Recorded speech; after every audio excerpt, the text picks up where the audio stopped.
कित्येक वेळेला या वर्दीचं पांघरून करून झोपलीये मी. हेड कॉन्स्टेबल वसुधा बेलसरेंची मुलगी आहे मी, तारिणी बेलसरे. Head constable Vasudha Belsare? हा, तिने लाच घेतली होती? नाही, तिने लाच नव्हती घेतली. तिने तिचं काम प्रामाणिकपणेच केलं होतं आणि त्यामुळेच ती ह्या सगळ्यात अडकली.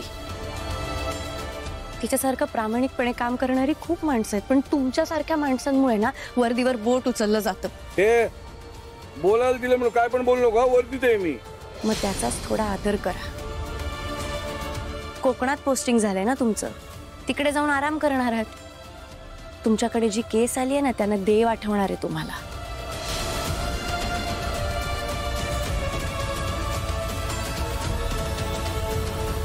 ते सांगून घे, ह्या केस बद्दल काय माहिती? ओ साहेब, नाव ऐकलं नाही का? तारिणी बेलसरे. शेवटी आईचं रक्त असतंच ना पोरीत.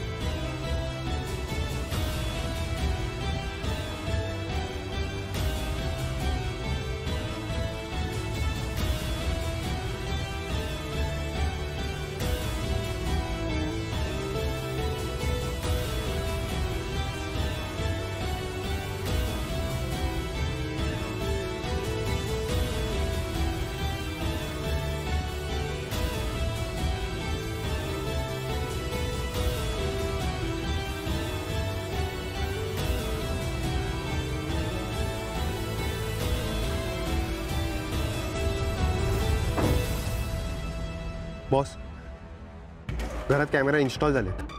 अख्खं घर आपल्या नजरे अंडर आहे. गुड. प्रत्येक गोष्टीवर व्यवस्थित लक्ष ठेव. मला कुठल्याही प्रकारची रिस्क नकोय. Yes boss. बॉस,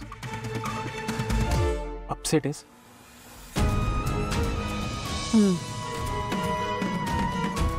आईचा विषय निघाला ना तिकडे, म्हणून थोडं वाईट वाटलं. पण सगळ्यात जास्त वाईट कशाचं वाटतं माहितीये? प्रत्येक वर्दीतला माणूस ऊन पाऊस वारा न बघता दिवस रात्र एक करून सणासुदीचा दशावताराचं रूप घेऊन उभा असतो. पण काही जण तसे नसतात.